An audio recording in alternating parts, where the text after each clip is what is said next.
जय हिंद दोस्तों। अभी आप लोगों ने जो वीडियो क्लिप्स देखे हैं ये नेपाल की सड़कों की है, जहां पर उपद्रव और अराजकता अपनी चरम सीमा पार कर चुकी है। नेपाल के अंदर इस समय सड़कों पर खून बह रहा है, हर तरफ आग लगी हुई है।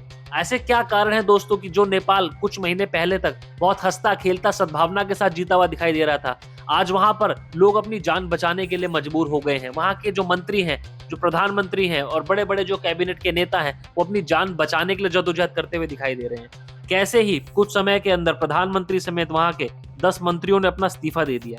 क्या कारण है कि नेपाल आज जल रहा है? आज के वीडियो में हम इसी के बारे में चर्चा करने जा रहे हैं। साथियों, जैसे कि हम सब लोग देख पा रहे हैं कि नेपाल की सड़कों पर लाखों से ज्यादा युवा प्रदर्शन कर रहे हैं। इसके पीछे का कारण क्या है?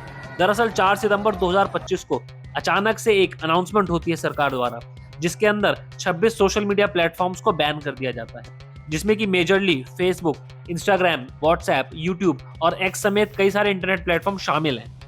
इनको बैन करने के ऑर्डर के बाद से ही जो छात्र थे वो लगातार सड़कों पर उतरना उन्होंने स्टार्ट कर दिया था, प्रदर्शन करना स्टार्ट कर दिया था। शांतिपूर्ण तरीके से प्रदर्शन चल रहा था। उसके बाद में ये सभी छात्र इकट्ठा होकर के काठमांडू में संसद के बाहर पहुंचते हैं और वहां पर देखते ही जो शांतिपूर्ण प्रदर्शन था एकदम से हिंसक हो जाता है। इसके बाद से पुलिस इस भीड़ को कंट्रोल करने के लिए फायरिंग स्टार्ट कर देती है और वहीं पे दोस्तों पूरे प्रदर्शन की जो रूपरेखा है वो बदल जाती है। जैसे ही फायरिंग शुरू होती है उसमें लगभग 20 युवाओं की जान चली जाती है और लगभग 300 से ज्यादा लोग घायल हो जाते हैं। जब ये सिचुएशन आउट ऑफ कंट्रोल हुई उसके बाद जो वहां के गृह मंत्री हैं रमेश लेखक ने एक नैतिक जिम्मेदारी लेते हुए अपना इस्तीफा तो दे दिया, मगर स्थिति को कंट्रोल कर पाने में नाकाम रहे। उसके बाद में दोस्तों देखते ही देखते सेना को सड़क पर उतार दिया गया और जितने भी बड़े डिफेंस के जो हेड थे उन लोगों ने पूरे इलाके को घेर लिया और उस लॉ एंड ऑर्डर सिचुएशन को कंट्रोल करने की पूरी कोशिश करी।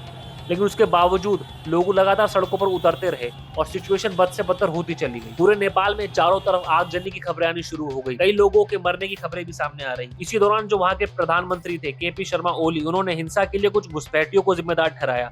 उन्होंने कहा कि अपनी सरकार को बचाने के लिए हम पूरी कोशिश करेंगे, लेकिन आखिरकार उनको भी अंत में इस्तीफा देना पड़ ही गया, क्योंकि सिचुएशन इतनी ज्यादा हाथ से बाहर निकल चुकी थी कि जिसकी कोई कल्पना भी नहीं कर सकता।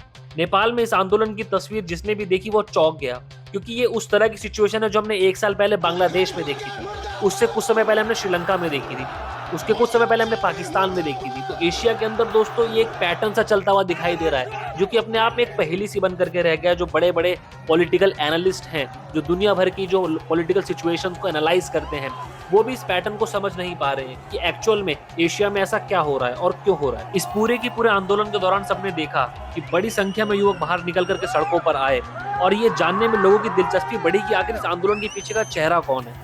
तो नेपाल में चल रहे इस जन आंदोलन के केंद्र में जो है वो 36 साल के सुदन गुरुङ हैं। ये एक्चुअल में हामी नेपाल नाम के एक एनजीओ के अध्यक्ष हैं। ये एनजीओ युवाओं के लिए काम करता है। सुदन ने सोशल मीडिया पर प्रदर्शन की रूपरेखा शेयर करते हुए छात्रों से स्कूल यूनिफॉर्म और बुक्स को लेकर के आने की अपील की थी, जिससे ये आंदोलन थोड़ा सा अहिंसक प्रतिरोध का प्रतीक बन सके।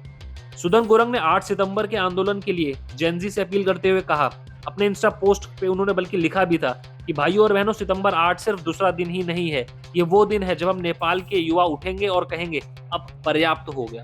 जिसके बाद से दोस्तों जो स्टूडेंट्स थे वो बहुत ज्यादा अग्रेसिव हो गए और सड़कों पर निकल करके आ गए।